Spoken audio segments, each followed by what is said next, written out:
Hello, everybody, and welcome to the TeacherCast Educational Network. My name is Jeff Bradbury. And I'm Nick Amaral. And welcome to Ask the Tech Coach. This is episode number 46. Today, we're talking all about the differences between crib sheets and templates. And we're going to be discussing why you guys need to be creating these amazing little documents for your students. Of course, if you haven't had a chance to check out our podcast yet, this is Ask the Tech Coach. We are here for the instructional technology coach and anybody out there who's interested in creating amazing professional development. And of course, with me as always is my co-host, Nick Amaral. Nick, how are you today? Welcome to the show. Hey, Jeff, doing great. And, just got back from Niagara Falls visiting for my first time. That was a lot of fun. No, we're not going to do it. We're not going to do a whole podcast on slowly. No, but this is a good one. So I'm excited to join up and start talking about how we can further help the teachers in the classroom. It is a great topic. Of course, last week we discussed this a little bit here when we were talking about ways to take our PD sessions and expand upon them. And, today we're going to be talking about our crib sheets and templates. Next week, we're going to be talking a little bit about lunch and learns. But I'm interested in knowing, Nick, what information and what questions did you get from our listeners last week after our whole podcast on, really how do we expand that PD day? So some of the things that I, heard back from was, what do you do then after the fact, and I think that this was our lead in. So where do you go from here? How do you extend some of the things, the topics, the ideas that the teachers might take away from that PD day? So this is where the crib sheet comes in. It's just one of those extra avenues that I'm hoping that tech coaches don't just use as a replacement for coming to meet you. We're going to hopefully show you some tips and tricks on how you can use the crib sheet to kind of spark that teacher to reach out to you a little bit more and hopefully get inside the classroom again.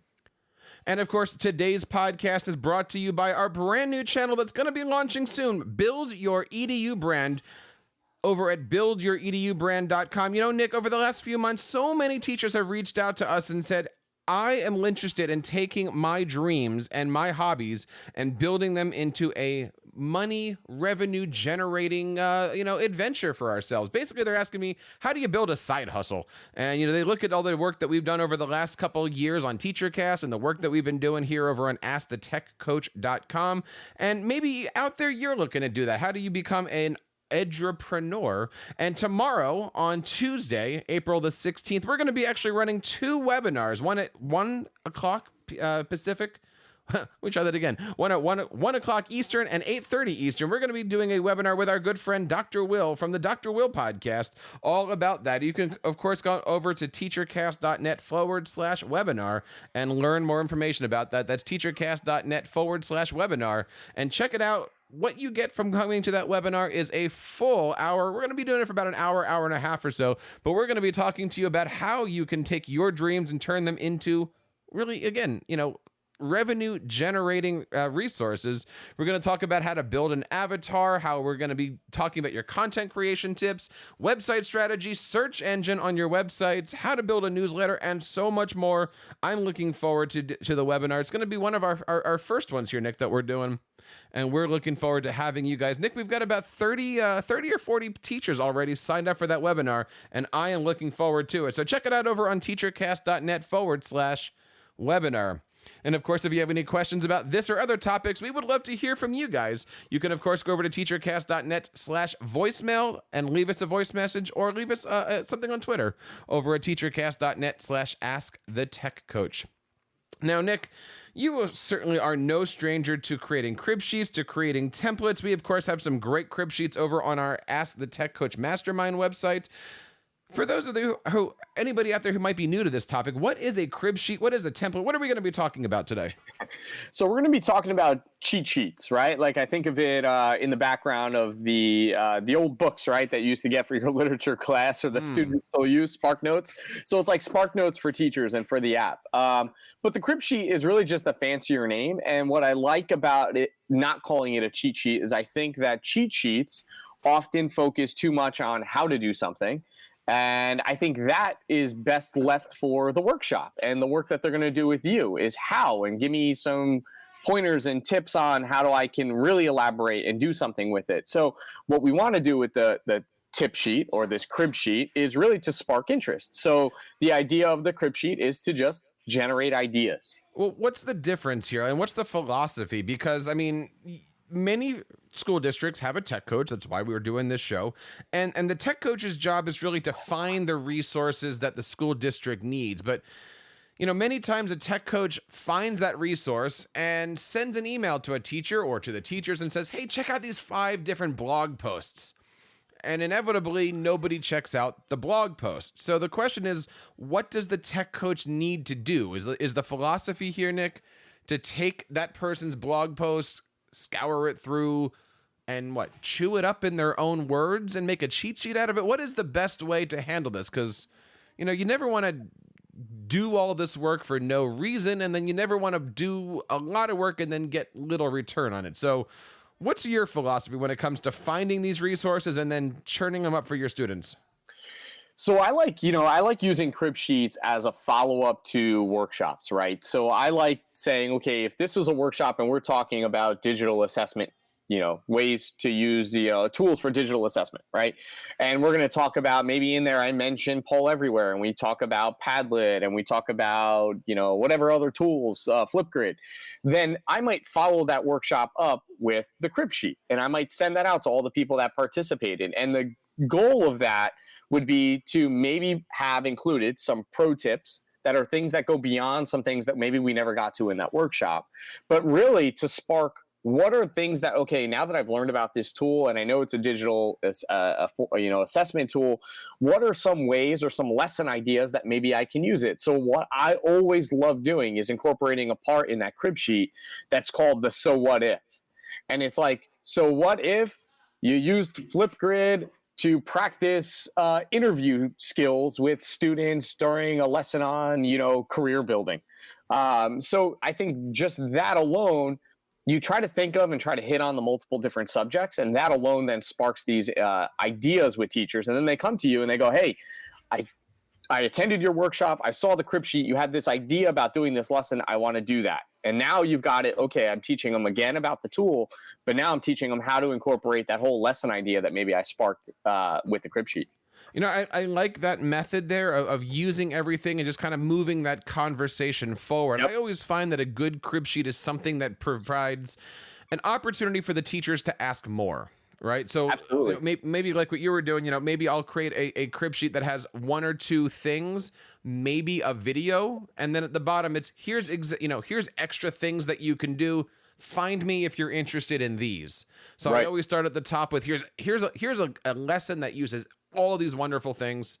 The middle is kind of here's some other things if you're interested. And then maybe at the bottom, I have some just bullet points of check this extra stuff out here. Mm-hmm. One of the questions that we're going to talk a little bit about here is giving credit where credit is due, right? I mean, look, we all scour the internet. We all know the blog post. We all know the great people out there who are creating a lot of this content. Is it important on a crib sheet to say most of these examples were taken from and then give the links? Or do you just sit there and you take credit for knowing how to do all this stuff on your own because you're the tech coach?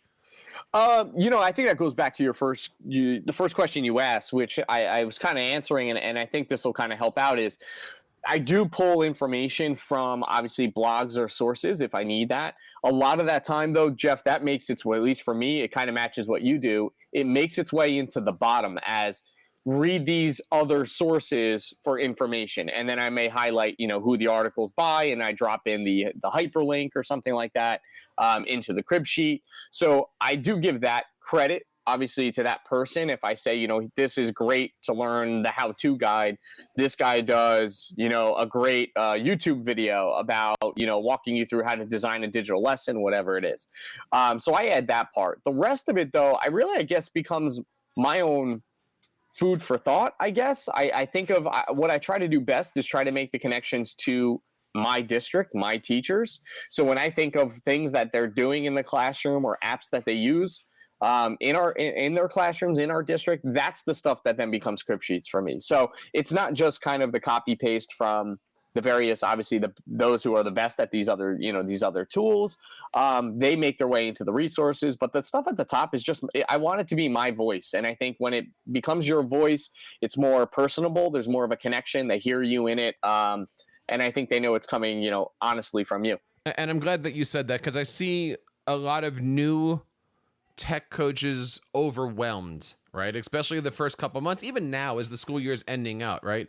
You come up with a concept, you like it, you move with it, but maybe you don't have time to sit there and create a screencast or a video or putting all those, is it okay to find a Shake Up Learning video or an Eric Kurtz video on the same thing and then just throw it in there with maybe some of your original examples and how-tos and walkthroughs? I mean, is it okay to be melding these things together?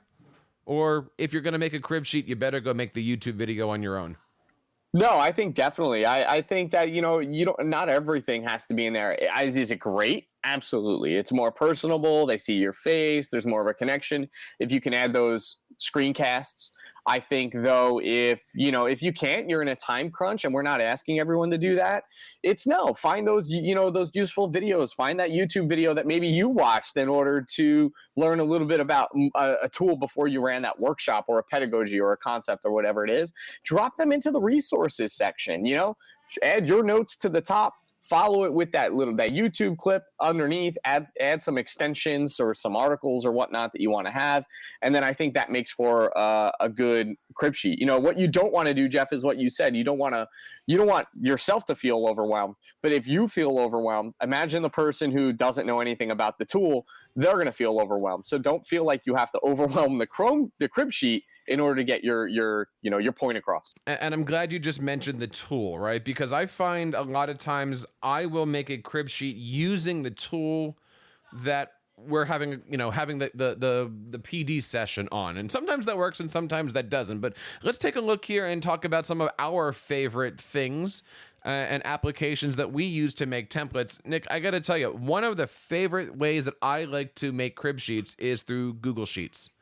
I've been making that on content creation. I've done stuff on podcasting show notes. We have some crib sheets on. We've got a couple Ask the Tech Coach crib sheets that are out there. We're going to be linking to a few of these things in our show notes. This is Ask the Tech Coach episode number 46. But I find that Google Sheets is a really, really neat way to start making templates and stuff. And it's one of those things where if a teacher looks at it, they might not know how to make that template, but I guarantee you it's going to start to create a conversation between you and certain teachers that you can then go into their classrooms and say, hey, look, I'll show you how to do this. Or, hey, here's a couple of new functions that you can do. Or, hey, would you like me to work with your students on this? We'll all get comfortable on spreadsheets together. And I think that's a great one. I don't use, Google Sheets enough, honestly, with a lot of things, Jeff. So using them for crib sheets and templates would be something new to me. But however, I've obviously created templates for different things that I do use Google Sheets for, but there's just so much you can do with it. So it's a great app. For me, I love using Google Slides, and I more than just your slide deck that then you pass out. I like the idea of Google Slides, just everything you can do. I mean, if you're a Canva user, just open up a blank Google slide, go into the settings. You can adjust to a custom size that you want to make that literally could be the size of paper. And you're just dragging and dropping things. I mean, I've used it to make invitations for my daughters for birthdays before, which is sort of like mimicking Canva. So, I love Google Slides as that. I also like it as just building that PDF slide deck, and then you send it out and they can open it anytime, anywhere type deal, and walks them through some of the tips and tricks or model lesson ideas that then they can, try out in their classroom. I love showing off all the different things that Google Slides can do. One of the favorite things that I like showing off with slides that, for many it seems so easy, but a lot of teachers don't think about this, is you open up a slide and you go into the file menu and you make that slide be 8.5 by 11. And then a lot of teachers are like, how'd you do that? But really, using Google Slides as a template instead of a doc or something else, there's a lot of different things that we can do with that. I've gotten a lot of traction over the last year or two, really, teaching teachers how to use master slides and how to build templates in there and how to build templates from your templates. So that way you can then distribute them. Another application that I like showing off with templates and really using it as a big cheat sheet repository is Google Sites. I'm a huge Google Sites fan. Nick, I don't know, did you happen to see any of the big news last week from the Google Cloud event? They did a half-an-hour workshop all on Google Sites and what's coming down the road over the next 12 months. I am super excited about some of the new things coming out for Google Sites. I didn't. And if you have some of that info and you'd like to share it briefly, Yeah. my hope would be some of those formatting things maybe coming down the pike. I don't know if that's It is. possible. Oh, there it is. You know, they started off by saying, look, you know, 10, whatever it was, 10, 12 years ago, they purchased a company that then became Classic Sites. And then in order to go through the lifespan, they rewrote everything from the ground up. And that's how we got, you know, 4 years ago, new Google Sites. And, you know, a lot of the features have been coming from the users, from us. And they showed a couple things. It's what's coming down the road. You know, one of the big things they're coming out with is more themes. They're coming out with templates. So you can actually create a template for your organization, for your podcast, Perfect. For your whatever that you're going to be using. That's going to be really a game changer. More text, carousels. So, you know, image carousels and things like that are going to be big. And also a cloud search. I haven't seen much about this yet, but they're going to be adding a cloud search up on top where you can actually not only go to a website, but you can then use that website and search for things inside of Google Drive. Haven't figured out how that works yet. If that's going to search everything in somebody's Google Drive or just certain files or something like that. But there's a lot of neat things that are coming up here for Google Sites. And I just saw today, Alice Keeler had this one on her Twitter. There's going to be a new feature coming out for Google Sheets where you're going to be doing a revision history per cell. Oh, wow. Which is kind of cool because I'm sure kind of cool. If you've ever used Google Sheets with a group of people, you know that if you go back in history, you've lost everybody's work. Absolutely. And Jeff, revision history for that is pretty cool. That's a great one. And just kind of doubling back on that is I get often asked all the time by administrative assistants and secretaries who share their spreadsheets with everyone. Mm-hmm. You know, they're always asking, how do we lock down certain cells, or can I track to see who made revisions in certain areas? This would be perfect for them because they're always asking that question. And also just want to mention Google Sites. I love the fact, I mean, it's the idea of building those digital playlists. I do that. I love doing it for all of my workshops and my presentations. Build a digital playlist. Everything is on there. Documents, the slide deck, videos. Walk yourself through it. Use it when you want. Share it out. Create it with your staff. So let's talk about those three items here: Sheets, Slides, and Sites. Many of us know, and for those of you who don't know, we'll kind of walk you through here. If you're looking at the URL up on top, there's always a spot where it says /edit. And, you know, the tip is if you take everything to the right of that edit and you go to / and you just type in copy, then that force copies you to make a blank copy, or, you know, to make a copy of that document. But there's another little hidden trick that instead of hitting /copy, you do /template /preview. So you do /template /preview, and then that gives you a visual that then has a little blue button up on the top that says use template. I use this one constantly, not only A, because teachers don't know about it, but B, because I can see what I'm doing. And I love that template preview feature to give out templates, to give out cheat sheets, to give out any of that stuff. If you haven't tried that yet, do that. It works on Sheets, Slides, Forms, I think. Docs. I think it works on everything but websites at this point, but I'm pretty sure that that's going to be coming. But definitely check out those different things here. You know, if you're looking for ways to use templates, Slides, Sheets, and websites is a great thing. But Nick, you've been using a lot of s'mores lately for your cheat sheets. I have. So I started off with Google Docs, and I have them all made as Google Docs. I still continue to add to that, which, you know, is just one of the Google things that we've mentioned. I mean, it fits right in there. But lately, just transitioning that into s'more. And Jeff, we've done that with the tech coach and the mastermind group and any of the templates and lessons that we have. And it's just useful. I mean, the things are embedded. And the thing is I know I'm mentioning s'more. I mean, this would work for even if you wanted to use a PictoChart. You know, anything that can kind of build infographics. S'more does a great job. PictoChart, we're going to talk about Canva a little bit later. But that's the idea. I mean, it's just a simple way to embed the video clip, to have your notes up top, have the video clip come in, have some notes on the bottom, add some extensions. You can even build a little footer that you want across the bottom so people know how to reach you, your contact info, all that. And it tracks who opens it. So it's a pretty cool, and see where the people who opened it, where they're from. Just the analytics in that just extends the usefulness of s'more. Well, let's bring up Canva because you just mentioned it. Sure. I don't want people to think that this episode is S'more versus Canva versus no, not at all. No. We're all tech coaches here. I find the best method is to take all the different tools and mash them together, right? So why not use Canva to make a graphic that you can then put on a S'more, that you can then put on a Google site, right? So there's different ways around this. And again, I'm going to go back and saying these are all devices and all tools that when a teacher looks at this, they go, how did you do this? And now you can say, here's my goodie bag. Here's everything that I have going on. Friends, before we move on with our show, I wanted to let you guys know I have been in education now for almost 20 years. And I've seen the changes some students have come to face every single day, whether it's going through school hungry, not being able to see a doctor when they're sick, or not getting the proper rest at night. These challenges make it hard for kids to focus on their learning. I remember a story of a student who came to my office one day and she could barely stay awake due to all the circumstances happening around her at home that were beyond her control. I didn't know what I could do, and I wanted to be able to help her out in any way that I could.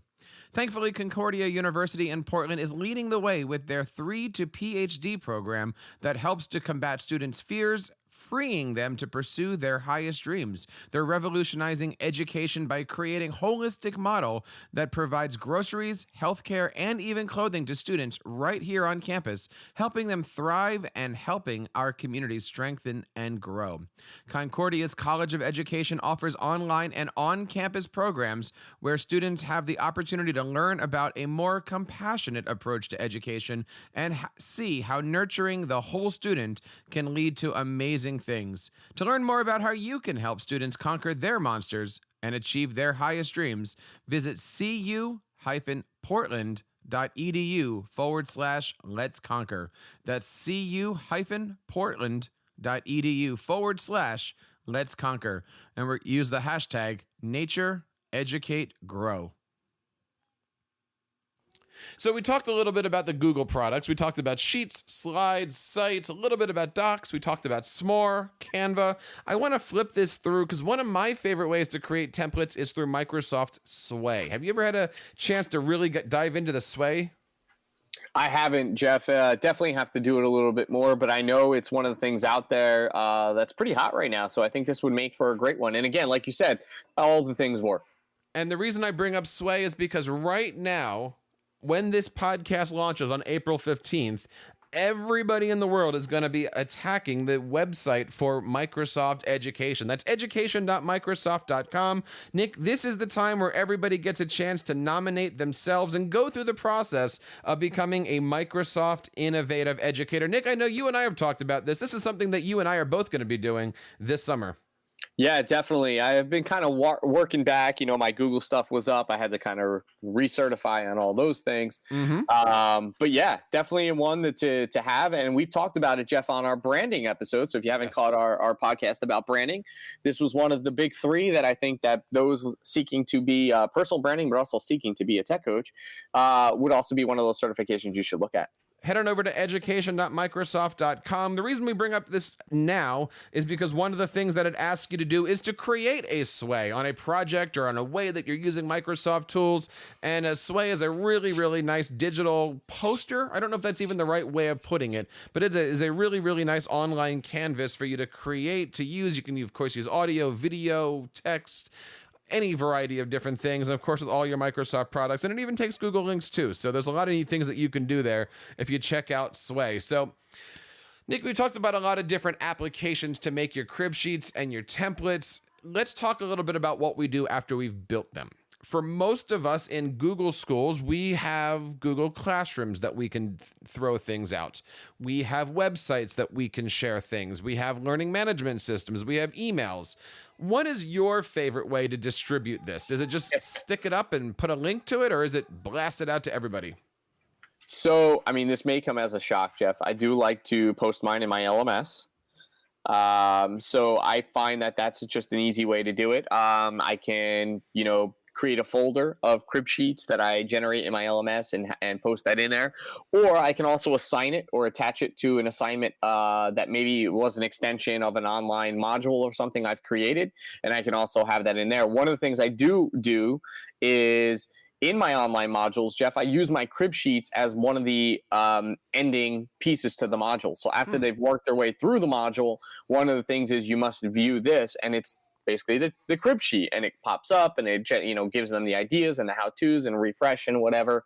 And then I end with a little discussion. So I love doing that. The other thing that has worked kind of well is at the beginning of the year, I generate a Google folder in my Google Drive that I drop all of these crib sheets into, and I just add it to the beginning of the year files and things that teachers, get at the beginning of the year. And it's just a folder that's shared out from the top, and it just has all the crib sheets in it.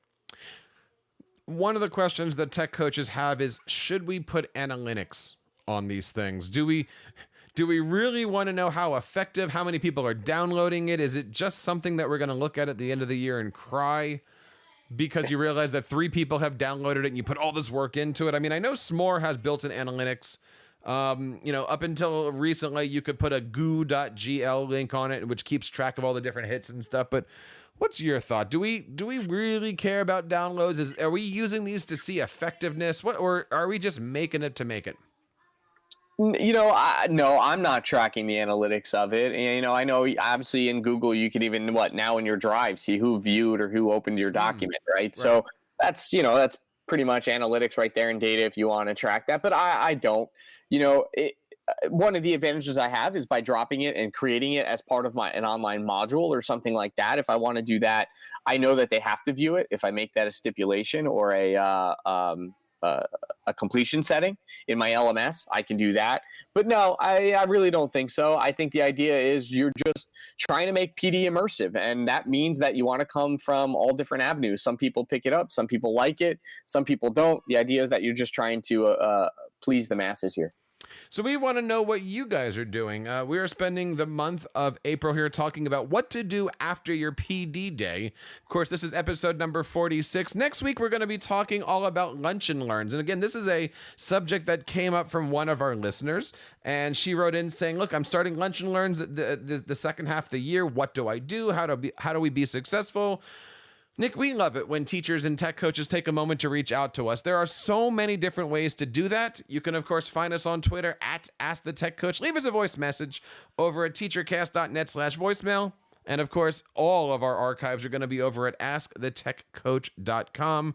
And, Nick, you know what I'm looking forward to is on April 29th, we're going to be doing our April Tech Coach Roundtable. And you know what? We are looking for some great tech coaches to join us, aren't we? Definitely. So, if you know someone or you want to join, we're always looking. It's a fun group. It's like a little family meetup. We will give you a topic, or we'll have a topic that's generated, obviously, from listeners. And we just beat it around the table, basically. And we kind of discuss, we share our ideas and expertise or experiences on this topic. And it's always a fun thing to see, Jeff. And of course, if you're out there looking to figure out how you can build a brand for yourself, how do you become a PD provider? How do you create a website that's going to bring in some income? How do you pay off some bills? Look, we are all in this together. We all know that we're just a few paychecks away from the summertime where many of us aren't getting paid. That is why we have our webinar, which we're going to be held on Tuesday, April the 16th. We're doing one in the afternoon and one in the evening to help you create your educational brand. You can go to teachercast.net/webinar for more information and to sign up today. We look forward to having you in our group, and you can learn about how you guys can take advantage of amazing discounts and so much more. So check us out over on teachercast.net/webinar today.